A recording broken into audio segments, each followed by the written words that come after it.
Bonsoir, je suis Dr Jean-Pierre Kabongo et je suis très heureux aujourd'hui, une fois de plus, de vous recevoir sur Santé et Société dans ce rendez-vous hebdomadaire que nous avons baptisé Jeudi Santé. Nous allons donc nous retrouver chaque jeudi soir pour discuter pendant 1 heure des problèmes de santé.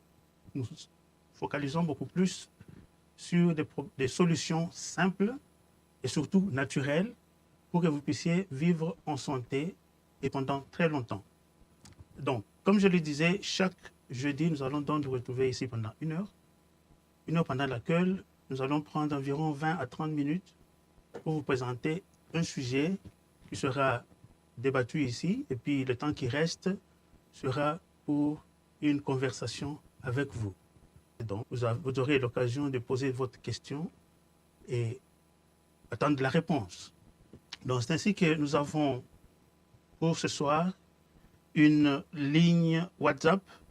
Le numéro est 236 860 62 00. Et pour ceux qui peuvent appeler directement de l'Amérique du Nord, ce toll-free qui est 1-800 506. Alors, pour le reste du monde, pour ceux qui veulent appeler directement, il y a un lien qu'on a envoyé qui se trouve sur notre site. Voilà, donc nous vous invitons alors à joindre cette chaîne. C'est votre chaîne. On aimerait vous entendre. Nous allons partager le peu que nous connaissons et nous allons attendre aussi le feedback, ainsi que nous vous appelons massivement à joindre la chaîne. Donc, joignez massivement Santé et Société. Nous sommes sur Facebook, sur YouTube aussi. Comme je disais, on a commencé la semaine passée le syndrome métabolique. Qu'est-ce que c'est que le syndrome métabolique? C'est juste une constellation de signes qui sont généralement l'embonpoint abdominal, la tension artérielle qui monte, donc le mauvais cholestérol monte et le bon cholestérol descend. Et généralement, il y a aussi la fatigue qui accompagne ces signes. Beaucoup de gens connaissent généralement l'hypertension, le diabète, l'embonpoint, mais généralement, tous ces problèmes ont une seule origine, c'est le sucre. Et le sucre vient sous différentes formes. Parce que quand on dit sucre, on pense seulement au sucre que nous mettons dans le thé, mais le sucre vient sous différentes formes. Nous avons le sucre, prenez par exemple la patate, c'est du sucre. Prenez le riz, c'est du sucre. Donc quand on a pris trop, alors le corps va stocker cela quelque part. Donc c'est ainsi qu'on avait commencé à parler de la genèse. C'est un problème généralement de stockage. On mange plus qu'on en a besoin et le corps ne sait que faire avec cette énergie qu'on lui apporte. Généralement les glucides, donc le sucre. Alors qu'est-ce que le corps va faire? Le corps va emmagasiner cela quelque part. Et généralement, c'est au niveau de la graisse viscérale. La fois passée, on a parlé de circonstances qui peuvent occasionner cela. C'est le fait de manger la nourriture qui est très très raffinée, où les glucides sont digestibles plus vite, ils font monter le sucre. Et puis, vous avez l'insuline qui est produite par le pancréas, un organe qui se trouve derrière notre estomac. Et alors, le pancréas produit une hormone qu'on appelle l'insuline. Son rôle, c'est d'envoyer le sucre que nous avons mangé dans les cellules, graisseux, au niveau des viscères, donc entre les intestins. Et ça, c'est l'une des mauvaises graisses. Alors, dès que la graisse est stockée là-bas, c'est là que tout commence. Puisque la graisse qui s'accumule au niveau des viscères, dans la graisse viscérale, ce n'est pas une graisse anodine. C'est une graisse qui est très mauvaise, puisqu'elle devient comme un organe qui produit des hormones. Et c'est ce qui déclenche toute la cascade qui nous amène à l'hypertension, au diabète et toutes les complications que nous allons voir. Cette graisse commence maintenant à produire des produits qui causent l'inflammation. Et quand cette inflammation est généralisée, elle atteint tous les organes du corps. Elle est au cerveau, dans les artères, partout. Alors, au niveau des artères, puisque c'est là qu'il y a beaucoup plus de problèmes sérieux que l'on voit souvent. Ça arrive au niveau des artères, il y a une inflammation au niveau de l'intima. L'intima, c'est la couche interne des artères. Toutes les artères, les petites, les grandes, les artérioles, même les petits vaisseaux qui sont minuscules, tous sont affectés. Alors vous comprendrez que tous les petits vaisseaux minuscules et capillaires seront bloqués du fait de l'inflammation. Et celles qui ne peuvent pas être bloquées, il y a l'inflammation. Et c'est à partir de cette inflammation que la mauvaise graisse, l'eau densité de la lipoprotéine, donc qui est mauvaise, qui entre, elles sont très petites, ils s'enfoncent là où il y a l'inflammation et ça rentre au niveau des vaisseaux. Et quand ça rentre là-bas, il y a les cellules du sang qui vont venir pour chercher à réparer cette inflammation. Et le calcium du sang peut venir s'incruster dessus et vous avez le vaisseau qui commence à boucher. Alors si par malheur ce vaisseau se bouche au niveau de votre cœur, on fait une crise cardiaque. Si ça se bouche au niveau de votre cerveau, c'est l'AVC.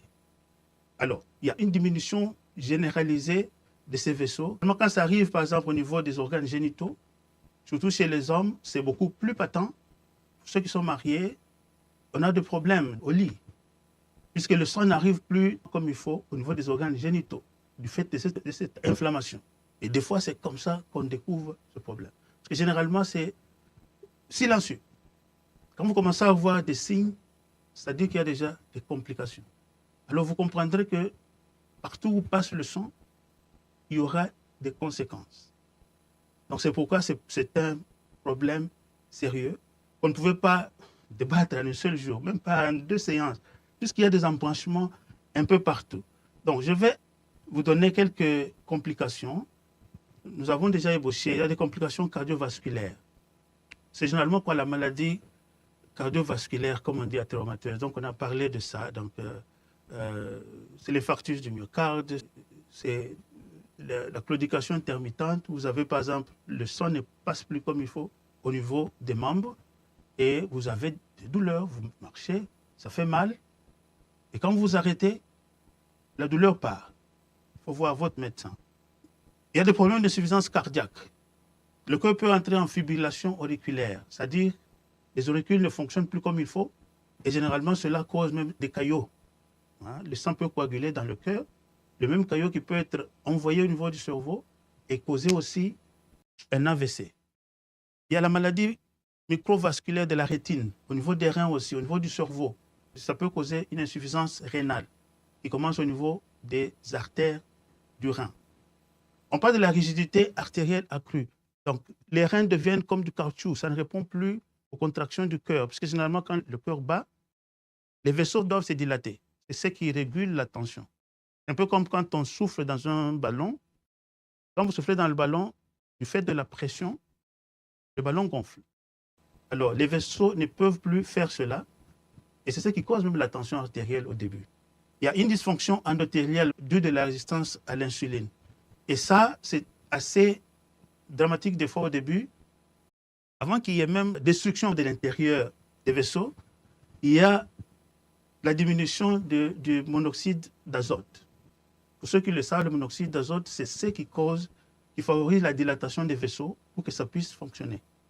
Pour les gens qui ont déjà pris la pilule bleue, qu'on appelle Viagra agit à ce niveau. Ça empêche la destruction du monoxyde d'azote, ce qui fait dilater les vaisseaux au niveau des organes génitaux et l'homme peut avoir facilement l'afflux de sang là-bas afin de pouvoir engager dans l'intimité. Alors, si cet intérieur du vaisseau sanguin détruit, cette molécule monoxyde d'azote n'est plus produite. C'est ainsi qu'au début, il peut y avoir un problème au lit, chez les hommes. Même chez les femmes aussi, puisque c'est le même mécanisme. Mais chez l'homme, c'est beaucoup plus patent. Du point de vue système endocrinien, c'est tout ce qui touche les hormones. C'est la complication aussi. Il y a le diabète de type 2, ça on le sait, on a parlé de ça. Le problème de dyslipidémie, c'est le cholestérol qui monte et le cholestérol qui va aussi boucher et on a les conséquences au niveau des vaisseaux. Il y a le syndrome des ovaires polykystiques. Les jeunes filles qui se marient, ils n'arrivent pas à avoir des enfants.